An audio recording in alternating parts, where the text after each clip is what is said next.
Hello everyone, welcome on Teachwood. First of all, thank you so much मेरी previous video को इतना support करने के लिए। और जो आपकी क्वेरी थी कमेंट सेक्शन में कि क्या टीचवुड सभी चैप्टर्स को एक्सप्लेन करने वाला है, तो यस। और इसी सीरीज के चलते हम लोग आज लेकर आए हैं आप सभी के लिए क्लास 9 साइंस एक्सप्लोरेशन का चैप्टर नंबर 2। चैप्टर नंबर 2 कौन सा है, पढ़िए आपने अभी तक? चलिए आज पढ़ते हैं। Cell, the building block of life. Chapter की स्टार्टिंग करते हैं। चैप्टर की स्टार्टिंग होती है ओरिजिन ऑफ लाइफ से। इसमें कुछ साइंटिस्टों का ये मानना है कि जो आपकी लाइफ है वो वाटर के अंदर ओरिजिनेट हुई है। और कब ओरिजिनेट हो रखी है?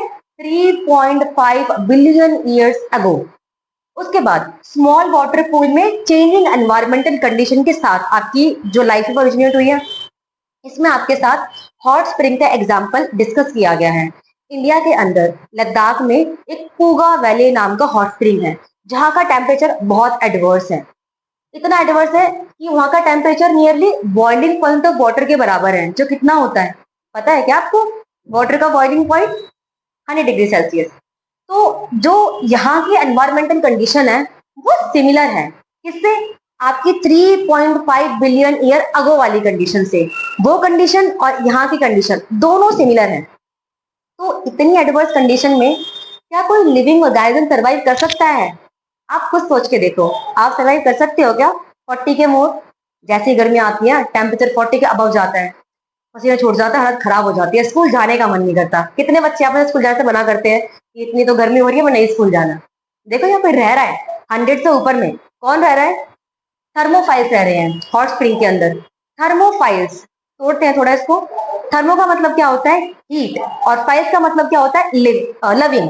तो आपके ऐसे बैक्टीरिया यहाँ पे रह रहे हैं जो हीट लविंग है। और ये बैक्टीरिया है कैसे? एक सेल के या बहुत सारी सेल के? तो ये सिंगल सेल के हैं, यानी कि यूनिसेल्युलर है। अब ये यूनिसेल्युलर क्या है और मल्टी सेल्युलर क्या है, ये हम आगे डिस्कस करेंगे। तब तक के लिए थोड़ा सा पेशेंस रखिए। नेक्स्ट चलते हैं। अब कुछ साइंटिस्ट और हैं हमारे, पता है कहाँ के साइंटिस्ट हैं?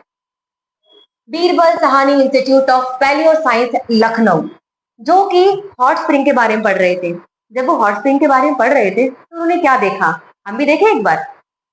उन्होंने पाया calcium carbonate deposit form rapidly around the spring. जो हॉट स्प्रिंग था उसके आसपास कैल्शियम कार्बोनेट की लेयर डिपॉजिट हो गई थी। ठीक है, next what they see, these deposits may have protected early organic molecules from harmful radiations।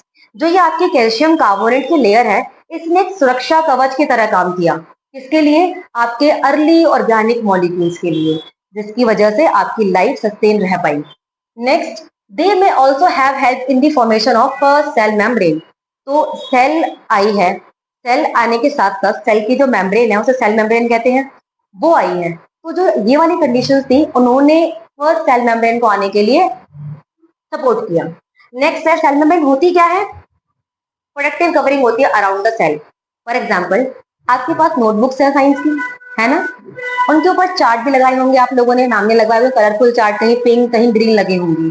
अब चार्ट बच्चों आपके ना पेपर के होते हैं, कागज के होते हैं। आप जब स्कूल जाते हो, बारिश हो गई तो वो पेपर भीग जाता है, भीग जाता है ना। उससे बचने के लिए आप क्या करते हैं? उसके ऊपर पॉलिथीन कवर चढ़ाते हैं ना। ऐसे ही सेल मेम्ब्रेन सेल को बचाती है। नेक्स्ट है आपका, यहाँ एक वर्ड यूज किया था हमने, पैलियो साइंस। क्या आप जानते हैं पैलियो साइंस का मतलब क्या होता है? पैलियो साइंस और कुछ नहीं, स्टडी है हमारी अर्थ की एंशियंट साइंस की। ठीक है, तो आई होप ये पूरी स्लाइड आप लोगों को समझ में आ गई होगी। अब मैं साइड में जाती हूँ, आप लोग इसका स्क्रीनशॉट ले लो जिससे कि बाद में आपको हेल्प हो सके। तो चलिए अब चलते हैं नेक्स्ट पार्ट के ऊपर। नेक्स्ट पार्ट में पढ़ना है हमें सेल के बारे में, पूरे चैप्टर ही सेल के बारे में वैसे तो, और हमने स्टार्ट अब किया है। सेल क्या होता है? Cell is the basic structural and functional unit of life. Structural का मतलब क्या होता है कि स्ट्रक्चर कैसे बना हुआ है। फंक्शन का मतलब क्या होता है कि बॉडी की सेल के अंदर कौन कौन से फंक्शन होने वाले हैं। हमारी बॉडी जिससे बनी होती है, जो बॉडी का स्ट्रक्चर होता है या जो बॉडी का फंक्शन होता है, वो दोनों का जो बेसिस है वो हमारा सेल है। और जितने भी लिविंग ऑर्गेनिज्म आप अपने आसपास देखते हैं, चींटी, शेर, कुत्ता, हाथी, बिल्ली, हम, आप, सब लोग किससे बने हैं? सेल से मिलके बने हैं। और हमारी लाइफ की जितनी भी एक्टिविटी होती है, डाइजेशन, रेस्पिरेशन, एक्सक्रीशन वगैरह, ये सब सेल के अंदर ही होता है। ठीक है, नेक्स्ट है, अब बात करते हैं टाइप ऑफ ऑर्गेनिज्म। ऑर्गेनिज्म कितने प्रकार के होते हैं? अगर मैं सेल नंबर की बात करूं, क्या जो हमारे ऑर्गेनिज्म है वो एक प्रकार के सेल से बने होते हैं या फिर more than 2 cell, 3 cell, 4 cell उनसे मिलकर बने होते हैं? तो अगर हम बात करते हैं कि नंबर ऑफ सेल, तो उसके बेस पे हमारे जो ऑर्गेनिज्म है वो दो प्रकार के होते हैं। पहला है आपका यूनिसेल्युलर ऑर्गेनिजम्स, दूसरा है आपका मल्टी सेल्युलर ऑर्गेनिजम्स। यूनि का मतलब क्या होता है? सिंगल। यूनि का मतलब क्या होता है? सिंगल। मुझ तरह कह रहे हो? यूनिक का मतलब है सिंगल, जिस ऐसी ऑर्गेनिज्म जिसके अंदर एक ही सेल बॉडी के सारे फंक्शन कर रही है और एक ही सेल से पूरी बॉडी बनी हुई है। ठीक है, एग्जाम्पल के लिए बैक्टीरिया, अमीबा, पैरामीशियम। ठीक है, इन तीनों के ना डायग्राम आपको शायद बुक में दे रखे हैं, तो आप वहां से देख सकते हैं। नेक्स्ट बात करते हैं मल्टी सेलुलर ऑर्गेनिज्म की। मल्टी का मतलब होता है बहुत सारी, यानी कि जो ऑर्गेनिज्म है वो बहुत सारी सेल से मिलकर बना है। अब बहुत सारी सेल से मिलकर बना है, इट मीन्स कि बॉडी की अलग अलग सेल अलग अलग काम कर रही है। कोई काम कर रही होगी डाइजेशन का, कोई कर रही होगी रेस्पिरेशन का। जैसे हमारी आईज काम करती है देखने का, कान काम करते हैं सुनने का। ठीक है, अब चलते हैं कि अगर सेल अरेंज हो जाए तो कैसे कैसे आगे की तरफ बढ़ते हैं हम लोग, देखते हैं। सबसे पहले एटम। अरे ये तो बायो है, फिर इसमें एटम कहाँ से आ गया? एटम तो हम केमिस्ट्री में पढ़ते हैं ना, बायो में भी पढ़ते हैं। देखिए कैसे। जब बच्चों एटम होता है ना, एटम क्या होता है?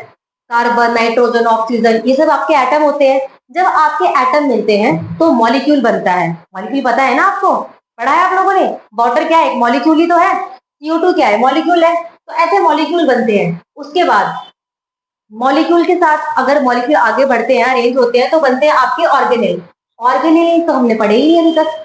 बेटा इस चैप्टर में ना हमें सारे ऑर्गेनेल के बारे में डिस्कस करना है जो भी आपकी सेल के अंदर पाए जाते हैं। For example mitochondria, endoplasmic reticulum, Golgi bodies और लाइसोसोम। ठीक है, उसके बाद जब ऑर्गेनेल आपके मिलते हैं, अरेंज होते हैं, तो आपका स्ट्रक्चर बनता है सेल। ठीक है, अब अगर आपके ऐसे सेल अरेंज हो जाए जो सेम काम कर रहे हैं, ऐसा ग्रुप ऑफ सेल जो सेम फंक्शन परफॉर्म कर रहा है, तो हम उस सेल के ग्रुप को टिश्यू बोल देते हैं। फिर क्या बोल देते हैं? टिश्यू। नेक्स्ट, अगर हमारे डिफरेंट डिफरेंट टिश्यू आपस में इकट्ठे होकर ऑर्गेनाइज हो जाते हैं, तब जो स्ट्रक्चर बनता है हमारी बॉडी में उसे हम लोग बोलते हैं ऑर्गन। ऑर्गन जब अरेंज होते हैं, अलग ऑर्गन सिस्टम बनाते हैं। फॉर एग्जाम्पल आपकी बॉडी में ऑर्गन सिस्टम काफी सारे जो आप पढ़ोगे आगे जाके, जैसे डाइजेस्टिव सिस्टम, आपका mouth, oesophagus, stomach, small intestine, large intestine, ये सब किसके अंदर आते हैं? आपके डाइजेस्टिव सिस्टम के अंदर आते हैं। और रेस्पिरेटरी सिस्टम के अंदर क्या आता है? नॉस्ट्रिल, ट्रैकिया, आपके लंग्स, ये चीजें आपके किसके अंदर आती है? रेस्पिरेटरी सिस्टम के अंदर आती है। उसके बाद जब ये सारे सिस्टम इकट्ठे हो जाते हैं तो एक बॉडी का निर्माण करते हैं और बन जाता है हमारा ऑर्गेनिज्म, जैसे कि हम, आप और बाकी सब। ठीक है, उसके बाद है, अब सेल इतनी इंपॉर्टेंट है हमारे लिए, तो सेल को स्टडी भी करना पड़ेगा। करना है ना स्टडी सेल को? कैसे करेंगे सेल को स्टडी? सेल तो बहुत छोटी होती है। क्या आपने कभी अपनी आईज से किस सेल को देखा है? देखा है? चलो मैं बताती हूँ। जो अच्छा, इससे पहले मुझे बात बताओ, आप लोग आपको पता है कि हमारी जो आईज है वो कितना डिस्टेंस दूर तक देख सकती है क्लियरली? नियर पॉइंट कितना है हमारी आईज का? हम कितने पास का क्लियरली देख सकते हैं? पता है? 25 सेंटीमीटर का। दूर का कितना है हमारा विजन, वो आप मुझे कमेंट में लिख के बताएंगे। ठीक है, कि हमारी आईज का फार पॉइंट कितना है। तो नियर पॉइंट हमारी आईज का 25 सेंटीमीटर है। अब मान लो दो पॉइंट है ऐसे, आपको ये दो पॉइंट कब तक दिखाई दे रहे हैं? जब इनके बीच में पर्टिकुलर डिस्टेंस है। अगर मैंने जो ये डिस्टेंस है इसे खत्म कर दिया तो आपको ये दो पॉइंट जो है वो एक पॉइंट नजर आएंगे। आएंगे ना? तो अब हम जो है वो, अगर हमारे जो दो पॉइंट है, हम इन दो पॉइंट को कब देख पा रहे हैं? जब इनके बीच का डिस्टेंस 0.1 mm से ज्यादा है। अगर 0.1 मिलीमीटर डिस्टेंस है तो हम इन दो को दो देख सकते हैं। अगर 0.1 से डिस्टेंस कम हुआ तो हम इन्हें फिर एक ही पॉइंट की तरह कंसिडर करेंगे। ठीक है, अब हम 0.1 से ज्यादा गैप के लिए नहीं देख सकते, तो हम सेल कैसे देखेंगे? सेल तो बहुत छोटे भी होते कि नहीं होते हैं? हम सेल को, जैसे मान लो ब्लड निकलता है, आपसे चोट लगी होगी कभी ना कभी, ठीक है, ब्लड निकलता है। क्या ब्लड में आपने कभी RBC डब्ल्यू से तैरती हुई देखी है? वो भी तो सेल होती है, नहीं देखी ना? तो आप ऐसी सेल जो बहुत छोटी होती है, जिनको आप अपनी नेक्ड आई से नहीं देख सकते, उन्हें कैसे देखोगे? कैसे देखोगे? माइक्रोस्कोप से देखोगे। Very good. तो ह्यूमन आई जो होती है उनका नियर पॉइंट 25 सेंटीमीटर है, और हम दो पॉइंट को तभी तक दो पॉइंट समझ सकते हैं जब उनके बीच का डिस्टेंस 0.1 मिलीमीटर तक का होता है। अगर वो उससे पास आते हैं तो हमें वो सिंगल पॉइंट की तरह समझ में आते हैं। अब आगे स्टडी करना है हमें सेल को, तो उसके लिए हम पढ़ेंगे आगे माइक्रोस्कोप। ठीक है, अभी आई होप जो मैंने आपको पढ़ाया आपको समझ में आ गया होगा। मैं साइड में जा रही हूँ और आपको स्क्रीनशॉट ले लो इसका, ठीक है।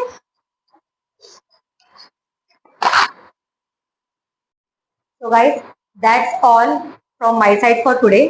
अब आपको क्या करना है, आपको घर से एनसीईआरटी पढ़कर आनी है और जो भी आज पढ़ाया गया है वो पढ़कर आना है।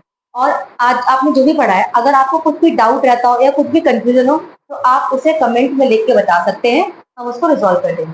ठीक है, और नेक्स्ट वीडियो में हम लोग पढ़ने वाले हैं microscope and types of microscope, तो आप उसे भी जरूर पढ़कर आएंगे। ठीक है, तब तक के लिए ओके बाय बाय।